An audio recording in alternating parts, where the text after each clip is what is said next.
Hello, everyone. Welcome back to 3 News Now. I'm Stephanie Haney. It's Tuesday, November 10th. I've got your top stories from WKYC.com and our WKYC app. Thank you very much for choosing to be here to get filled in on the things that are impacting you here in Northeast Ohio.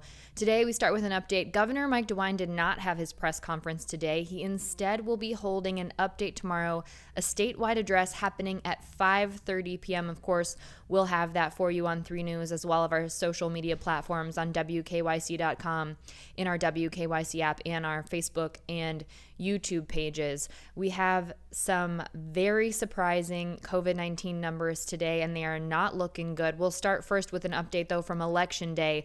A Cuyahoga County poll worker has tested positive for COVID-19. We're learning this, of course, after the election. This person worked at the Fairhill Partners polling location in Cleveland on Election Day. Cuyahoga's Board of Elections Director Anthony Perlotti said that there will be an investigation and contact tracing protocols will be followed, and anyone who is deemed to have been in close contact or who is identified as being at risk will be contacted by their local health department. The Cuyahoga County Board of Elections has said that the proper protocols were followed and physical distancing was in place and there was sanitation. So according to the Cuyahoga County Board of Elections, by practicing those proper protocols, workers were also kept from coming in close contact with voters as much as possible. So we'll be following that with updates as we get them. Now let's turn to the latest numbers in from the Ohio Department of Health related to COVID-19. There is a huge record today for COVID-19 cases. There have been 6,508 reported COVID-19 cases in the last 24 hours, according to the Ohio Department of Health. This is yesterday after we learned in a press conference that was headed up by Governor Mike DeWine and other medical professionals from around the state that hospitals are beginning to get overwhelmed, and there has been a significant increase in COVID-19 cases among hospital staff. What we know today from the Ohio Department of Health is that 23 more people have died. That is an increase from yesterday when we saw 7 new reported deaths in the last 24 hours. And also, 386 new people have been hospitalized related to COVID-19. The hospitalization numbers going up and up and up in the state of Ohio. Now, we also know our latest positivity rating information. Over the past 7 days, the average positivity rate has been 8.4%. That's the highest that it's been since May and well over that World Health Organization threshold of 5%. And one of the latest daily ratings we know was at 10%, also a high since April here in Ohio. Now, with those 386 new hospitalizations, the total number of people who are currently hospitalized with COVID-19 is now at 2,747. That's up from Monday. Yes, that number keeps going up and up. And now of those people, 656 of them are being treated in the intensive care unit here in Ohio for COVID-19, with 49 new ICU admissions in the last 24 hours. Now let's take a look at the national and the global COVID-19 numbers, which also are not going the way we want them to be going. We get these numbers from Johns Hopkins University. Now, yesterday, the U.S. hit 10 million recorded COVID-19 cases for the first time. 1 million of those cases have been reported in the last 10 days, if that gets you an idea of where we're at in terms of the peak of COVID-19 happening here around the country, something we've been dealing with since January, in Ohio since March. So right now, the total number of cases that have been reported for COVID-19 in the U.S. is 10,110,552. So in the last 24 hours, from about that time yesterday to this time today, there have been over 92,000 new reported cases of COVID-19. So at this rate, the U.S. is on pace for another 1 million COVID-19 cases in about 10 days or so. So keep that in mind when we're taking a look at the direction this is going here in the U.S. In the U.S., the total number of deaths now is at 238,251. Now, think back to the early days of the pandemic when it was projected that there would be between 120,000 and 240,000 deaths in the life of the COVID-19 pandemic here in the U.S. Now, not even a year into this thing, we are now very close to that 240,000 number that was projected by those models at one point. Now, taking a look at how these numbers compare to the global level, here in the US, we've got about 4% of the global population. Well, we have 19.7% of the COVID-19 cases and about 18.8% of the COVID-19 deaths at this point. Now, as the deaths have been increasing here in the US, that means that the deaths are increasing at an even greater rate at the global level, because that percentage has been jumping around and going down a bit in terms of the percentage of US deaths related to global deaths. Globally, the total number of COVID-19 cases is now 51,211,972, and the total number of COVID-19 deaths at the global level is at 1,267,780.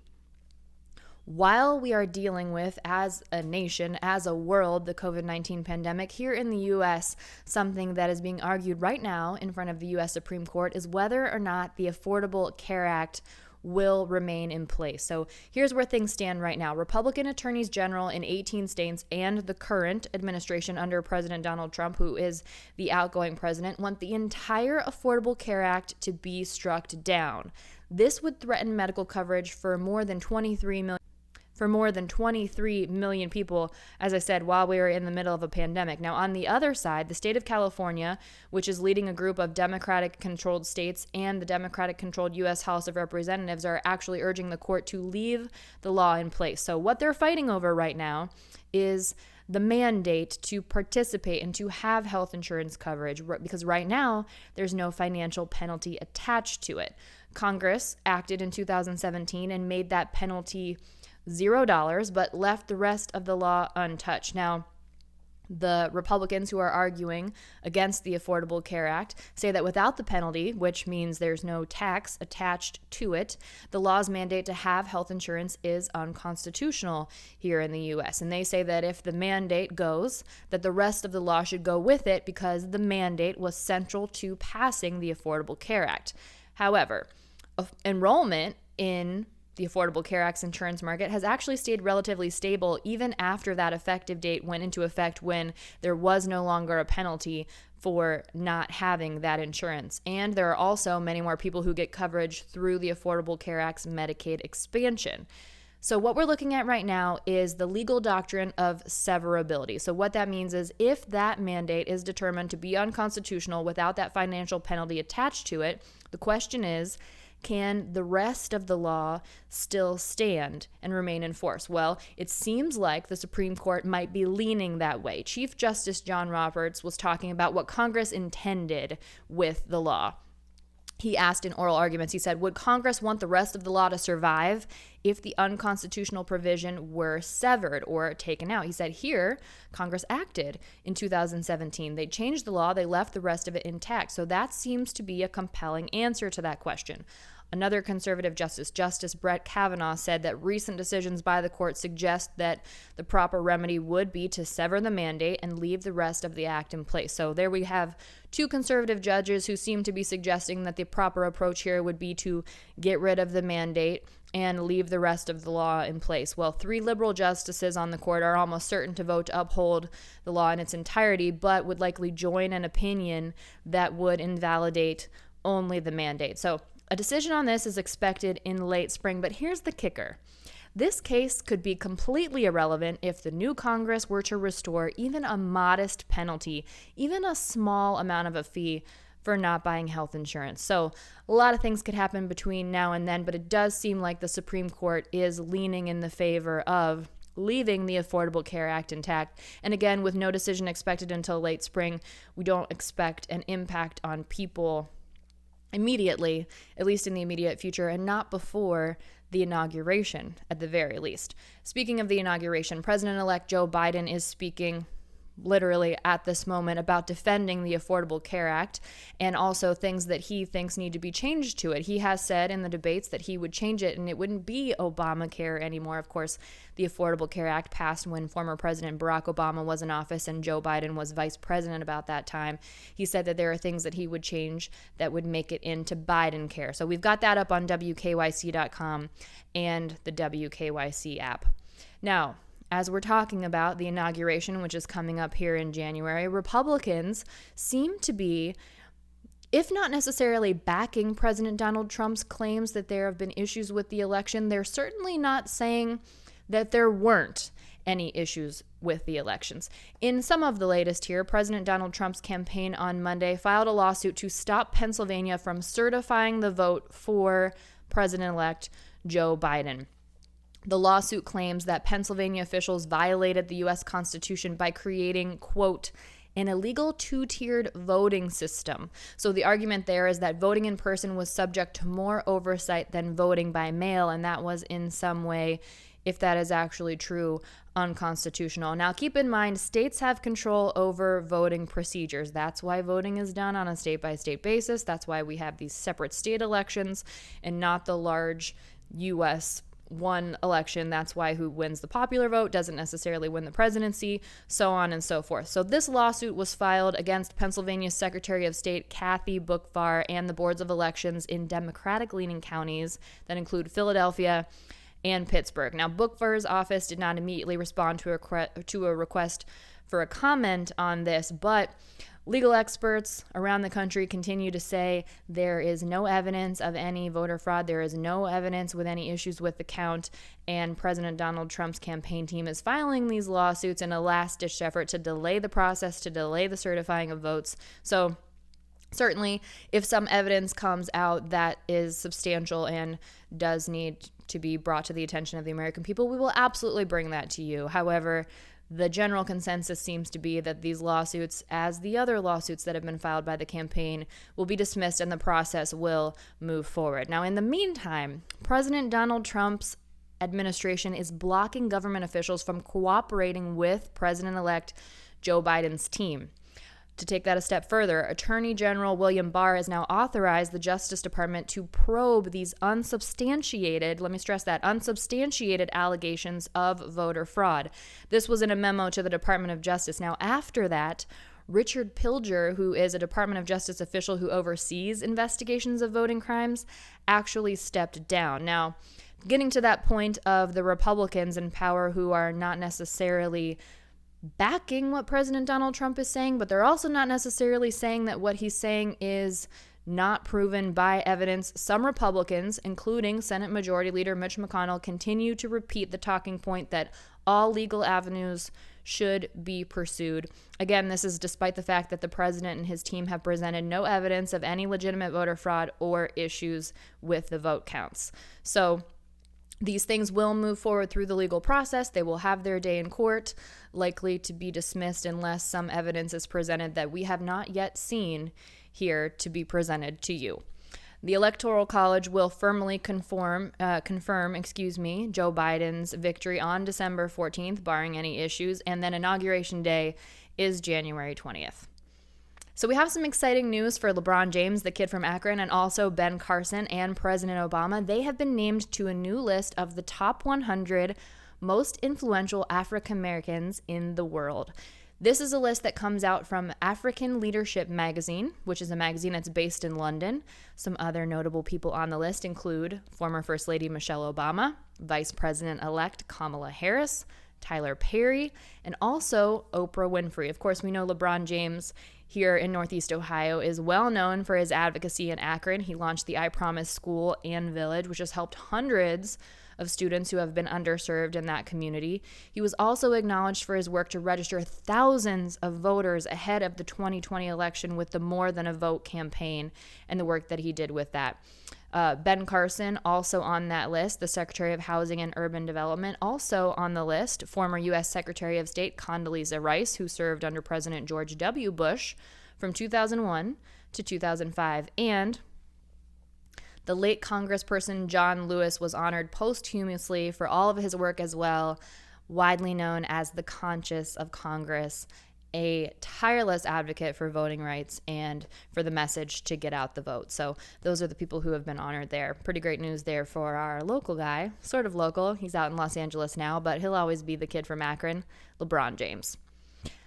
Now, we did have sad news this weekend. Alex Trebek did pass away at the age of 80 from cancer. And so now the conversation has moved to what will happen to his legacy? What will happen to Jeopardy? Well, Alex Trebek was very vocal. He wanted the show to live on.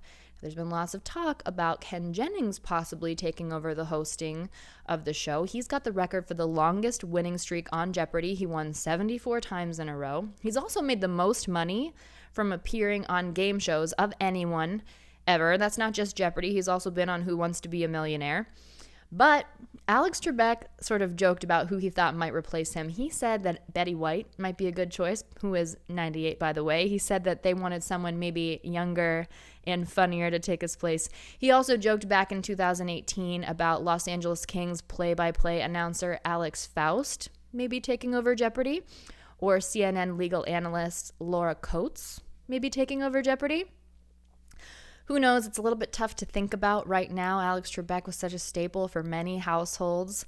I know one of my most pleasant moments throughout this wildness that has been this pandemic was watching the Jeopardy Champions series that we just had recently, not that long ago.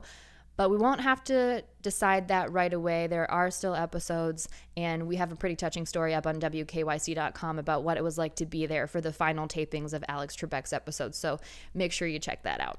One more thing we want to let you know about before you go. Tomorrow is Veterans Day, and today, by the way, is the 245th birthday of the U.S. Marine Corps. So happy birthday, Marines.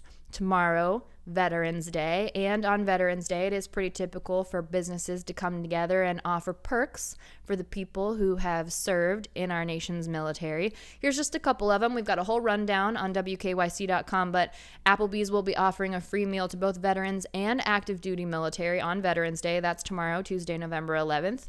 If you're on the road, you can get a free breakfast at Pilot Flying J. That includes a coffee, and that's all week. That's through Sunday, November 15th.